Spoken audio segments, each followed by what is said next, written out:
ॐ श्री नारायण हृदय स्तोत्रम्। अस्य श्री नारायण हृदय स्तोत्र महामन्त्रस्य ब्रह्मा ऋषिः अनुष्टुप् छन्दः नारायणो देवता नारायणप्रीत्यर्थी जपे पाठे विनियोगः।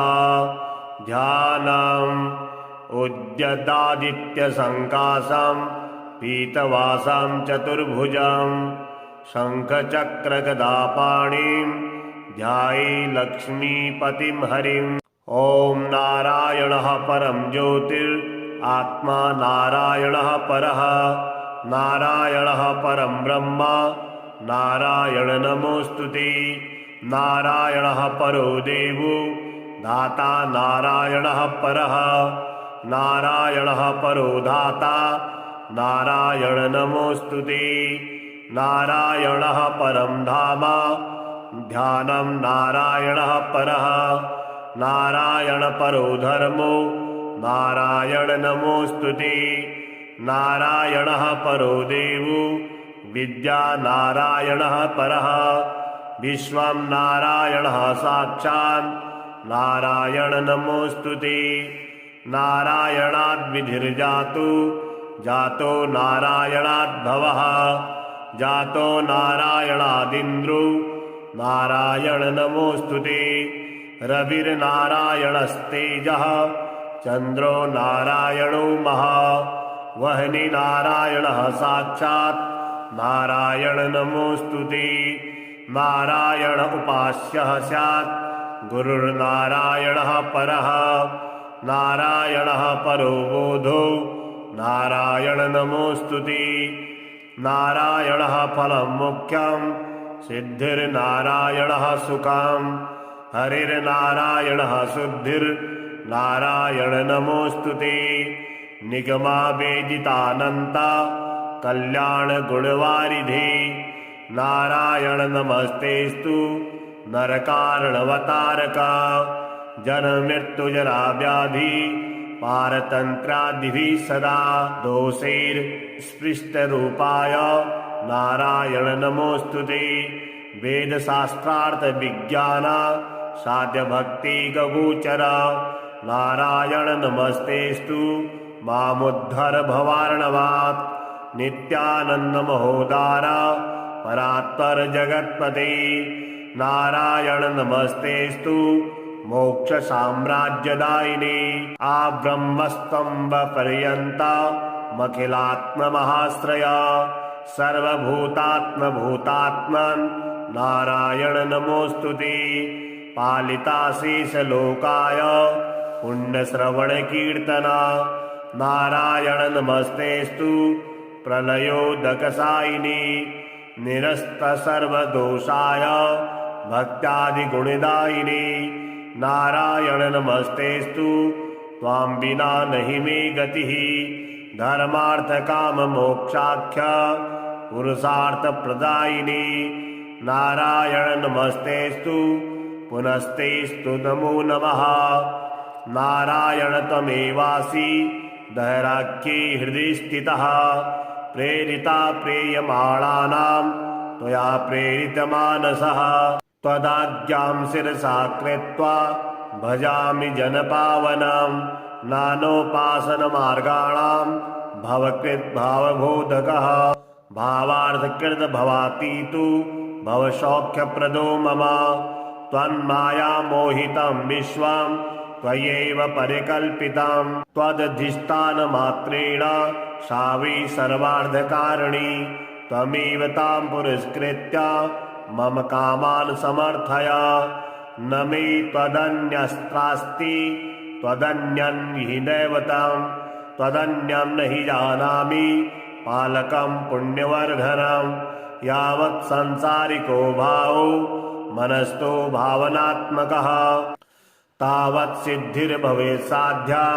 सर्वदा सर्वदा विभु पापीनामहमेकाग्रो दयालूनां त्वमग्रणी दयनीयो मदन्योऽस्ति तव कोत्र जगत्त्रये त्वयाहं नैव सृष्टे चेत् न स्यात् तव दयालुता आमयो वा न सृष्टे चेत् दोषधस्य मृतोदयः पापसङ्गपरिश्रान्तः पापात्मा पापरूपधृक् त्वदन्यः कोऽत्र पापेभ्यः त्रातास्ति जगति तले त्वमेव माता च पिता त्वमेव बन्धुसखा त्वमेव विद्या द्रविणं त्वमेव सर्वं मम देवदेव प्रार्थना दशकं चैव मूलाष्टकमतः परं यः पठे शृणुयात् नित्यं तस्य लक्ष्मी स्थिरा भवेत् नारायणस्य हृदयं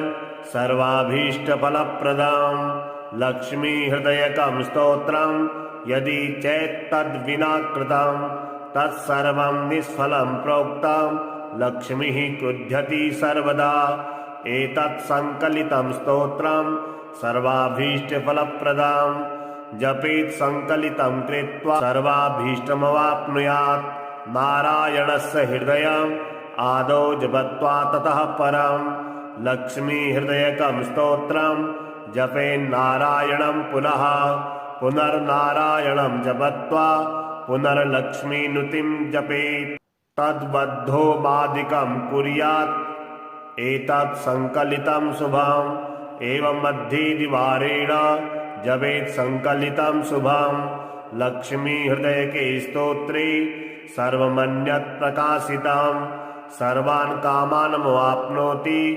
आदिव्याधिभयं हरेत् गोप्यमेतत् सदा कुर्यात् न सर्वत् प्रकाशयेत् इति गुह्यतमं शास्त्रं प्रोक्तं ब्रह्मादिभिः पुरा लक्ष्मी हृदय प्रोक्तेन विधिना साधयेत् सुधिः तस्मात् सर्वप्रयत्नेन साधयेत् गोपयेत् सुधि यत्र तत्पुस्तकं तिष्ठेत् लक्ष्मी नारायणात्मकं भूतपैशाच बेताल भयं नैव तुप् सर्वदा भृगुवारे तथा रात्रौ पूजयेत् पुस्तकद्वयं सर्वदा स्तुत्यां गोपयेत् साधयेत् सुधिः गोपनात् साधना लोके धन्यो भवति तत्त्वतः ॐ नारायणः परं ज्योतिरात्मा नारायणः परः नारायणः परं ब्रह्म नारायण नमोऽस्तुते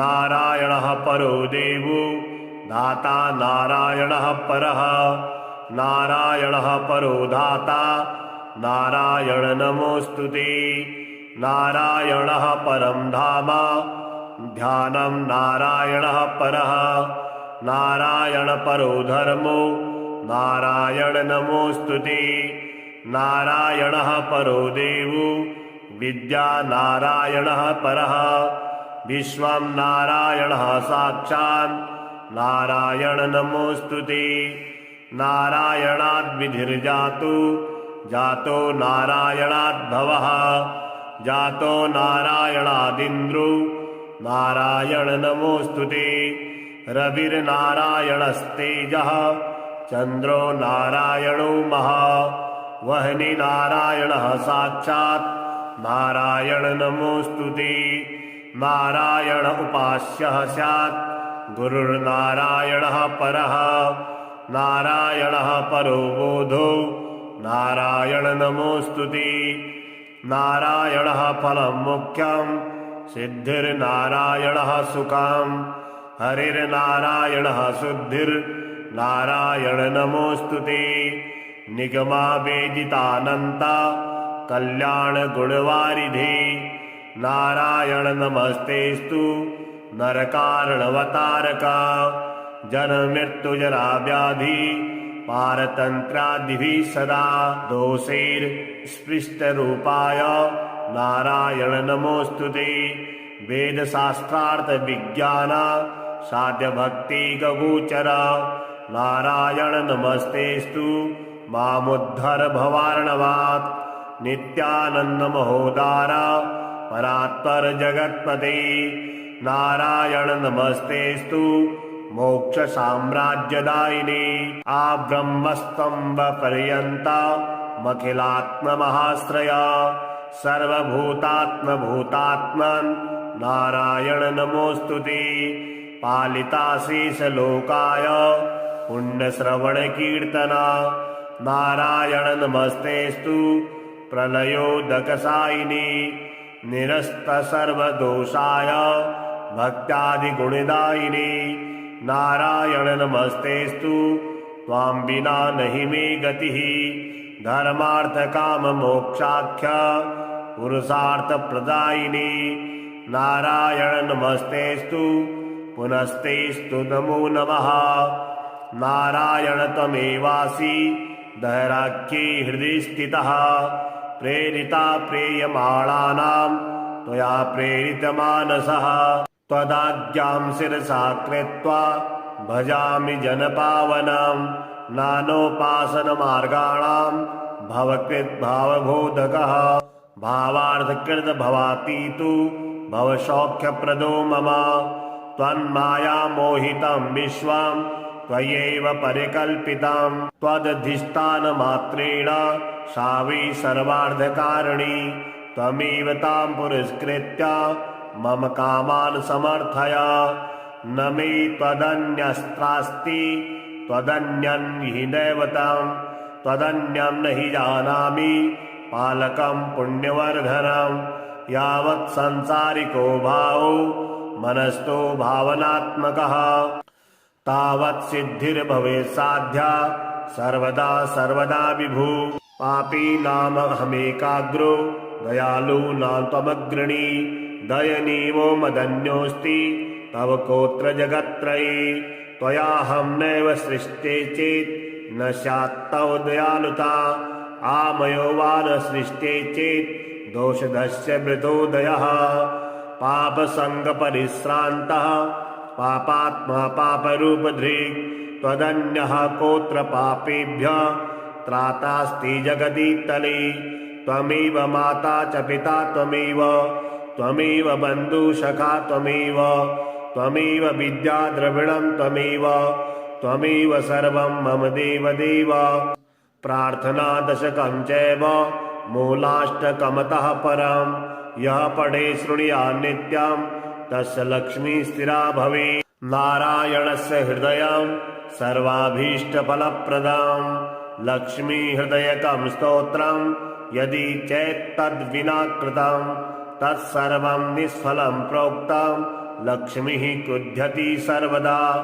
एतत् संकलितं स्तोत्रं सर्वाभीष्टफलप्रदं जपेत् संकलितं कृत्वा सर्वाभीष्टमवाप्नुयात् नारायणस्य हृदयम् आदौ जपत्वा ततः परं लक्ष्मी हृदयकं स्तोत्रं जपेन्नारायणं पुनः पुनर्नारायणं जपत्वा पुनर्लक्ष्मीनुतिं जपेत् तद्बद्धो बाधिकं कुर्यात् एतत् संकलितं शुभम् एवं मध्ये द्विवारेण जपेत् संकलितं शुभं लक्ष्मी हृदयके स्तोत्रे सर्वमन्यत् प्रकाशितं सर्वान् कामानमवाप्नोति आदिव्याधिभयं हरेत् गोप्यमेतत् सदा कुर्यात् न सर्वत् प्रकाशयेत् इति गुह्यतमं शास्त्रं प्रोक्तं ब्रह्मादिभिः पुरा लक्ष्मी हृदय प्रोक्तेन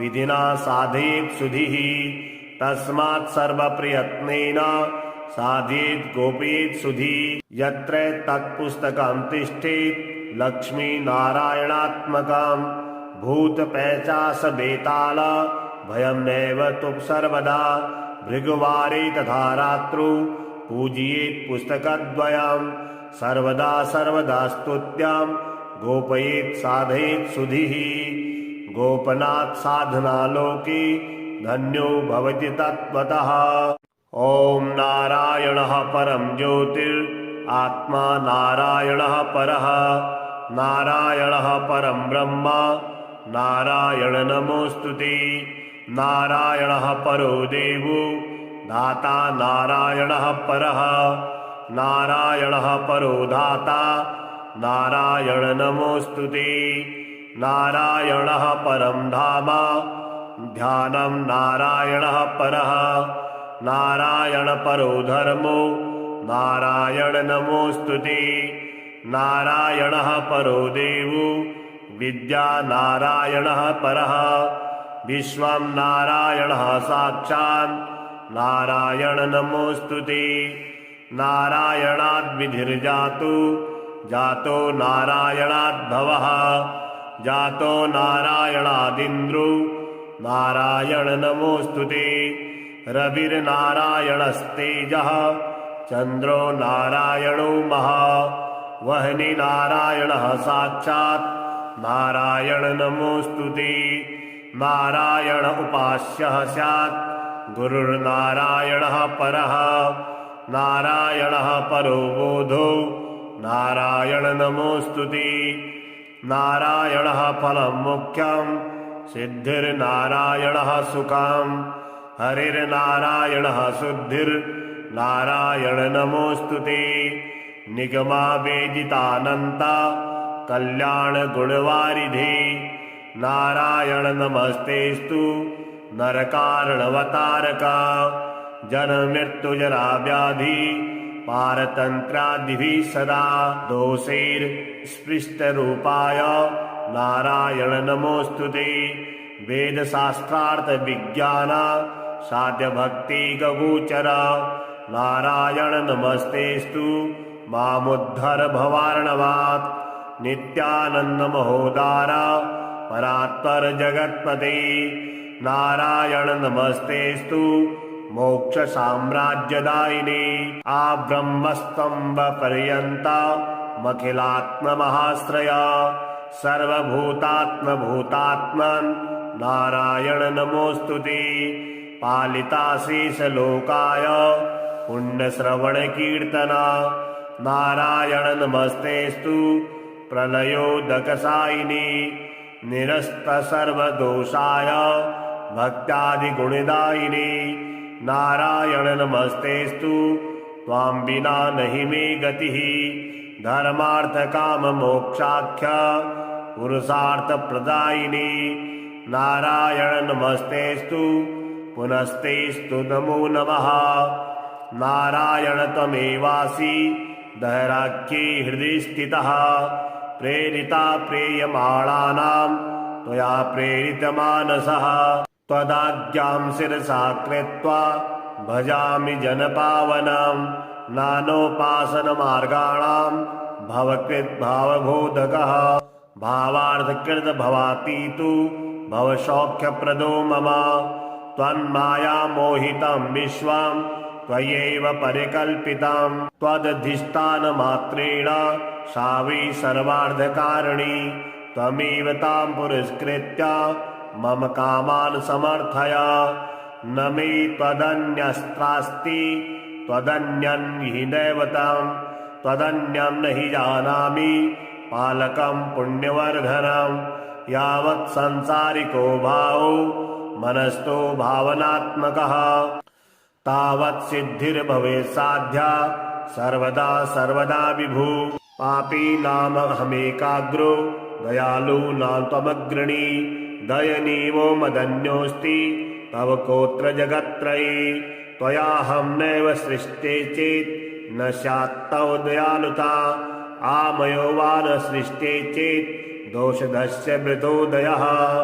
पापसङ्गपरिश्रान्तः पापात्मा पापरूपधृक्। त्वदन्यः कोत्र पापेभ्यः त्रातास्ति जगदीतले। त्वमेव माता च पिता त्वमेव त्वमेव बन्धुसखा त्वमेव त्वमेव विद्या द्रविणं त्वमेव त्वमेव सर्वं मम देवदेव।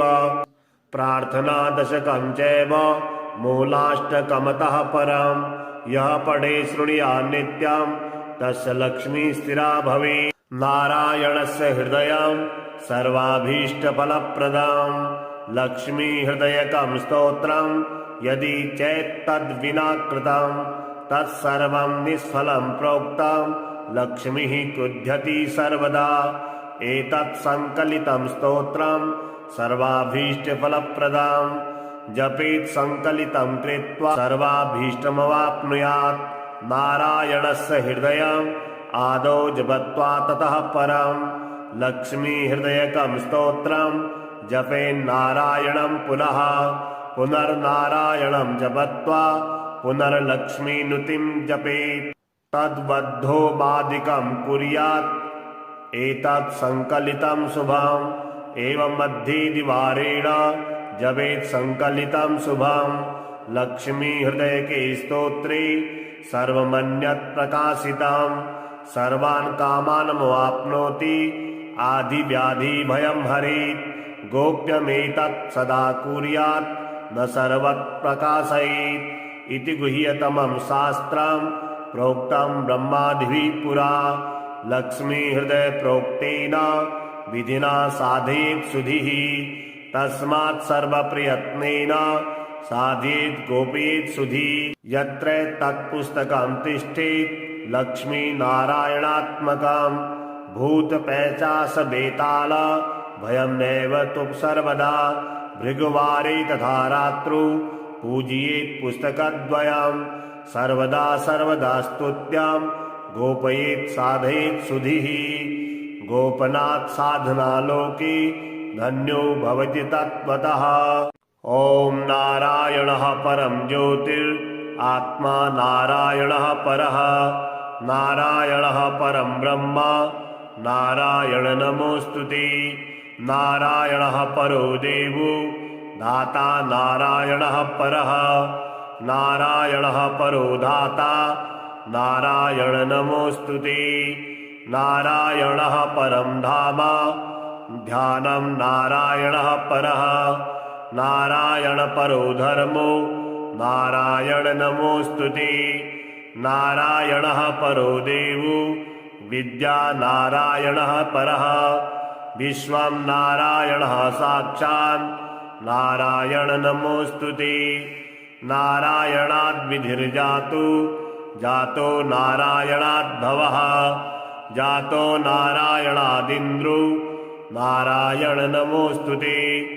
रविर्नारायणस्तेजः चन्द्रो नारायणो महा वह्नि नारायणः साक्षात् नारायण नमोऽस्तुते नारायण उपास्यः स्यात् गुरुर्नारायणः परः नारायणः परो बोधो नारायण नमोऽस्तुते नारायणः फलं मुख्यं सिद्धिर्नारायणः सुखं हरिर्नारायणः शुद्धिर्नारायण नमोऽस्तुते निगमा वेदितानन्ता कल्याण गुणवारिधे नारायण नमस्तेस्तु नरकारणवतारका जन्ममृत्युजरा व्याधि पारतन्त्रादिभिः सदा दोषैर्स्पृष्टरूपाय नारायण नमोऽस्तुते वेदशास्त्रार्थविज्ञान साध्यभक्तिगोचर नारायण नमस्तेस्तु मामुद्धर भवार्णवात् नित्यानन्दमहोदार परात्पर जगत्पते नारायण नमस्तेस्तु मोक्षसाम्राज्यदायिने आब्रह्मस्तम्भपर्यन्तमखिलात्ममहाश्रया सर्वभूतात्मभूतात्मन् नारायण नमोऽस्तुते पालिताशेषलोकाय पुण्यश्रवणकीर्तना नारायण नमस्तेस्तु प्रलयोदकसायिने निरस्तसर्वदोषाय भक्त्यादिगुणदायिने नारायण नमस्तेस्तु त्वां विना नहि मे गतिः धर्मार्थकाममोक्षाख्य पुरुषार्थप्रदायिने नारायण नमस्तेस्तु पुनस्तेस्तु नमो नमः नारायण त्वमेवासि दहराख्ये हृदि स्थितः प्रेरिता प्रेयमाणानां त्वया प्रेरितमानसः त्वदाज्ञां शिरसा कृत्वा भजामि जनपावनं नानोपासनमार्गाणां भवकृद्भावबोधकः भावार्थकृतभवातीतु भवसौख्यप्रदो मम त्वन्मायामोहितं विश्वं त्वयैव परिकल्पितं त्वदधिष्ठानमात्रेण सा वै सर्वार्थकारिणी त्वमेव तां पुरस्कृत्य मम कामान् समर्थय न मे त्वदन्यस्त्रास्ति त्वदन्यं हि दैवतं त्वदन्यं न हि जानामि पालकं पुण्यवर्धनं यावत् संसारिको भावो मनस्तो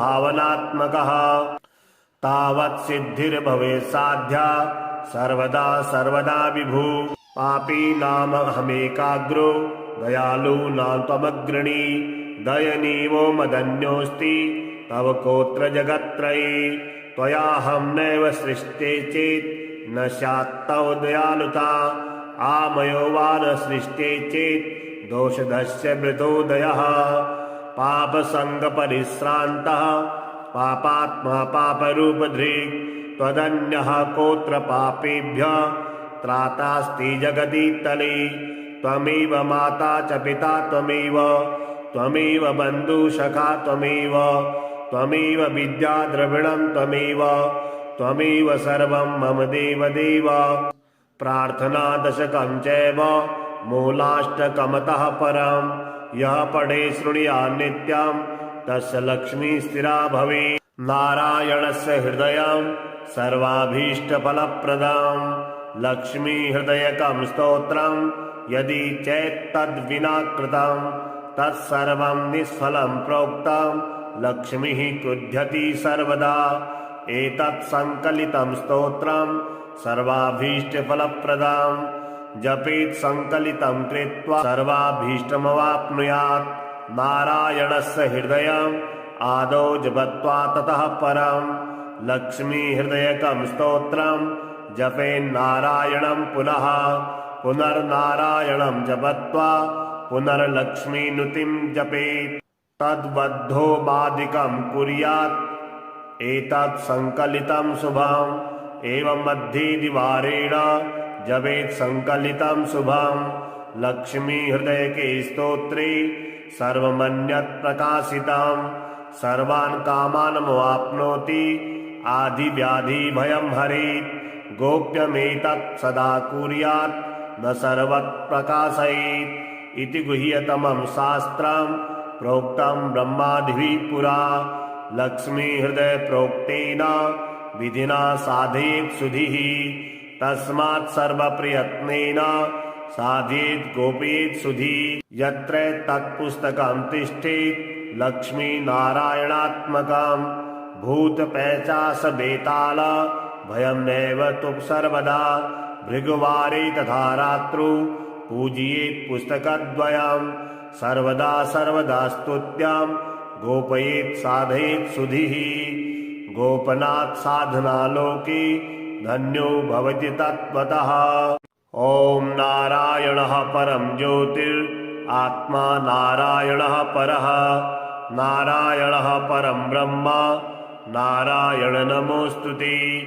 नारायणः परो देवो दाता नारायणः परः नारायणः परो दाता नारायण नमोऽस्तुते नारायणः परं धाम ध्यानं नारायणः परः नारायण परो धर्मो नारायण नमोऽस्तुते नारायणः परो देवो विद्या नारायणः परः विश्वं नारायणः साक्षात् नारायण नमोऽस्तुते नारायणाद् विधिर्जातो जातो नारायणाद् भवः जातो नारायणादिन्द्रो नारायण नमोऽस्तुते रविर्नारायणस्तेजः चन्द्रो नारायणो महा वह्नि नारायणः साक्षात् नारायण नमोऽस्तुते नारायण उपास्यः स्यात्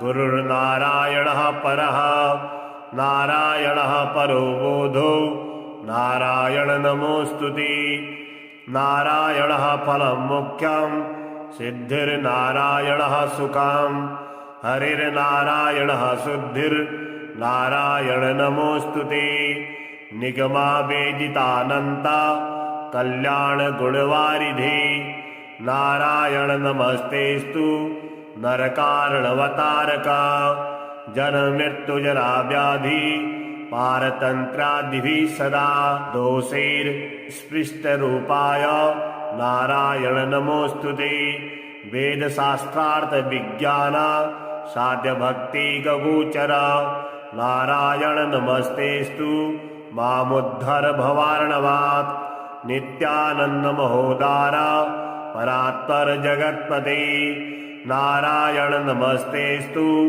मोक्ष साम्राज्यदायिने आ ब्रह्मस्तंभ पर्यंता मखिलात्म महाश्रय सर्वभूतात्म भूतात्मन् नारायण नमोस्तुते पालिताशेष लोकाय पुण्य श्रवण कीर्तना नारायण नमस्तेस्तु प्रलयोदकसायिने निरस्त सर्वदोषाय भक्त्यादिगुणदायिने नारायण नमस्तेस्तु त्वां विना नहि मे गतिः धर्मार्थ काम मोक्षाख्य पुरुषार्थ प्रदायिने नारायण नमस्तेस्तु पुनस्तेस्तु नमो नमः नारायण त्वमेवासि दैराख्ये हृदि स्थितः प्रेरिता प्रेयमाणानां त्वया प्रेरितमानसः त्वदाज्ञां शिरसा कृत्वा भजामि जनपावनं नानोपासनमार्गाणां भवकृद्भावबोधकः भावार्थकृत भवातीतु भवसौख्यप्रदो मम त्वन्मायामोहितं विश्वं त्वयैव परिकल्पितं त्वदधिष्ठानमात्रेण सा वै सर्वार्थकारिणी त्वमेव तां पुरस्कृत्य मम कामान् समर्थय न मे त्वदन्यस्त्रास्ति त्वदन्यं हि दैवतं त्वदन्यं न हि जानामि पालकं पुण्यवर्धनं यावत् संसारिको भावो मनस्तो भावनात्मकः तावत् सिद्धिर्भवेत् साध्या सर्वदा सर्वदा विभु पापी नाम हमेकाग्रो दयालूनां त्वमग्रणी दयनीयो मदन्योऽस्ति तव कोत्र जगत्त्रये त्वयाहं नैव सृष्टे चेत् न स्यात् तव दयालुता आमयो वा न सृष्टे चेत् दोषधस्य मृतोदयः पापसङ्गपरिश्रान्तः पापात्मा पापरूपधृक् त्वदन्यः कोत्र पापेभ्यः त्रातास्ति जगति तले त्वमेव माता च पिता त्वमेव बन्धुसखा त्वमेव विद्या द्रविणं त्वमेव सर्वं मम देवदेव प्रार्थना दशकं चैव मूलाष्टकमतः परं यः पठे शृणुयात् नित्यं तस्य लक्ष्मी स्थिरा भवेत् नारायणस्य हृदयं सर्वाभीष्टफलप्रदं लक्ष्मी हृदयकं स्तोत्रं यदि चेत्तद्विना कृतं तत्सर्वं निष्फलं प्रोक्तं लक्ष्मीः क्रुध्यति सर्वदा एतत् संकलितं स्तोत्रं सर्वाभीष्टफलप्रदं जपेत् संकलितं कृत्वा सर्वाभीष्टमवाप्नुयात् नारायणस्य हृदयम् आदौ जपत्वा ततः परं लक्ष्मी हृदयकं स्तोत्रं जपेन्नारायणं पुनः पुनर्नारायणं जपत्वा पुनर्लक्ष्मीनुतिं जपेत् तद्बद्धो बाधिकं कुर्यात् एतत् संकलितं शुभम् एवं मध्ये द्वारेण जपेत् संकलितं शुभम् लक्ष्मी हृदयके स्तोत्रे सर्वमन्यत् प्रकाशितं सर्वान् कामानमवाप्नोति आदिव्याधि भयं हरेत् गोप्यमेतत् सदा कुर्यात् न सर्वत् प्रकाशयेत् इति गुह्यतमं शास्त्रं प्रोक्तं ब्रह्मादिभिः पुरा लक्ष्मी हृदय प्रोक्तेन विधिना साधयेत् सुधिः तस्मात् सर्वप्रयत्नेन साधयेत् गोपयेत् सुधि यत्र तत्पुस्तकं तिष्ठेत् लक्ष्मी नारायणात्मकं भूतपैशाच बेताल भयं नैव तुप् सर्वदा भृगुवारे तथा रात्रौ पूजयेत् पुस्तकद्वयं सर्वदा सर्वदा स्तुत्यां गोपयेत् साधयेत् सुधिः गोपनात् साधनालोके धन्यो भवति तत्त्वतः ॐ नारायणः परं ज्योतिर् आत्मा नारायणः परः नारायणः परं ब्रह्म नारायण नमोऽस्तुते नारायणः परो देवो धाता नारायणः परः नारायणः परो धाता नारायण नमोस्तुते नारायणः परं धाम ध्यानं नारायणः परः नारायण परो धर्मो नारायण नमोस्तुते नारायणः परो देवो विद्या नारायणः परः विश्वं नारायणः साक्षात् नारायण नमोस्तुते नारायणाद् विधिर्जातो जातो नारायणाद् भवः जातो नारायणादिन्द्रो नारायण नमोस्तुते रविर्नारायणस्तेजः चन्द्रो नारायणो महा वह्नि नारायणः साक्षात् नारायण नमोस्तुते नारायण उपास्यः स्यात् गुरुर्नारायणः परः नारायणः परो बोधो नारायण नमोस्तुते नारायणः फलं मुख्यं सिद्धिर्नारायणः सुखं हरिर्नारायणः शुद्धिर्नारायण नमोस्तुते निगमा वेदितानन्ता कल्याण गुणवारिधि नारायण नमस्तेस्तु नरकारणवतारका जन्ममृत्युजरा व्याधि पारतन्त्रादिभिः सदा दोषैर्स्पृष्टरूपाय नारायण नमोस्तुते वेदशास्त्रार्थविज्ञान साध्यभक्तिगोचर नारायण नमस्तेस्तु मामुद्धर भवार्णवात् नित्यानन्दमहोदार परात्पर जगत्पते नारायण नमस्तेस्तु मोक्षसाम्राज्यदायिने आब्रह्मस्तम्भपर्यन्ता मखिलात्ममहाश्रया सर्वभूतात्मभूतात्मन्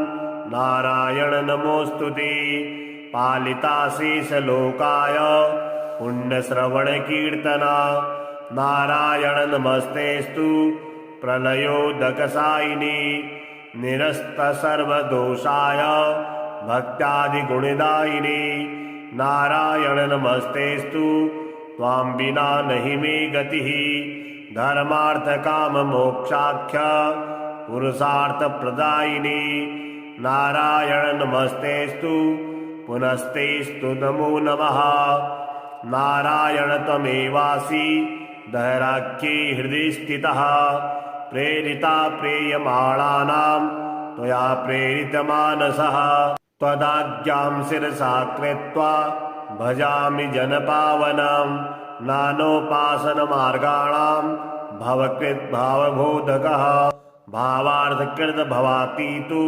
भवसौख्यप्रदो मम त्वन्मायामोहितं विश्वं त्वयैव परिकल्पितं त्वदधिष्ठानमात्रेण सा वै सर्वार्थकारिणी त्वमेव तां पुरस्कृत्य मम कामान् समर्थय न मे त्वदन्यस्त्रास्ति त्वदन्यं हि दैवतं त्वदन्यं न हि जानामि पालकं पुण्यवर्धनं यावत् संसारिको भावो मनस्तो भावनात्मकः तावत् सिद्धिर्भवेत् साध्या सर्वदा सर्वदा विभु पापी नाम अहमेकाग्रो दयालूनां त्वमग्रणी दयनीयो मदन्योऽस्ति तव कोत्र जगत्त्रये त्वयाहं नैव सृष्टे चेत् न स्यात् तव दयालुता आमयो वा न सृष्टे चेत् दोषधस्य मृतोदयः पापसङ्गपरिश्रान्तः पापात्मा पापरूपधृक् त्वदन्यः कोत्र पापेभ्यः त्रातास्ति जगदीतले त्वमेव माता च पिता त्वमेव बन्धुसखा त्वमेव विद्या द्रविणं त्वमेव सर्वं मम देवदेव प्रार्थना दशकं चैव मूलाष्टकमतः परं यः पठे शृणुयात् नित्यं तस्य लक्ष्मी स्थिरा भवेत् नारायणस्य हृदयं सर्वाभीष्टफलप्रदं लक्ष्मी हृदयकं स्तोत्रं यदि चेत्तद्विना कृतं तत्सर्वं निष्फलं प्रोक्तं लक्ष्मीः क्रुध्यति सर्वदा। एतत् सङ्कलितं स्तोत्रं सर्वाभीष्टफलप्रदां। जपेत् सङ्कलितं कृत्वा सर्वाभीष्टमवाप्नुयात्। नारायणस्य हृदयम् आदौ जपत्वा ततः परम्। लक्ष्मीहृदयकं स्तोत्रं जपेन्नारायणं पुनः। पुनर्नारायणं जपत्वा पुनर्लक्ष्मीनुतिं जपेत्। तद्बद्धो मादिकं कुर्यात् एतत् सङ्कलितं शुभम्। एवं मध्ये द्विवारेण जपेत् सङ्कलितं शुभम्। लक्ष्मीहृदयके स्तोत्रे सर्वमन्यत् प्रकाशितं। सर्वान् कामानमवाप्नोति। आदिव्याधिभयं हरेत्। गोप्यमेतत् सदा कुर्यात् न सर्वत् प्रकाशयेत्। इति गुह्यतमं शास्त्रं प्रोक्तं ब्रह्मादिभिः पुरा। लक्ष्मीहृदय प्रोक्तेन विधिना साधयेत् सुधीः। तस्मात् सर्वप्रयत्नेन साधयेत् गोपयेत् सुधीः। यत्र तत्पुस्तकं तिष्ठेत् लक्ष्मीनारायणात्मकं। भूतपैशाच बेताल भयं नैव तु सर्वदा। भृगुवारे तथा रात्रौ पूजयेत् पुस्तकद्वयम्। सर्वदा सर्वदा स्तुत्यां गोपयेत् साधयेत् सुधीः। गोपनात् साधना लोके धन्यो भवति तत्त्वतः।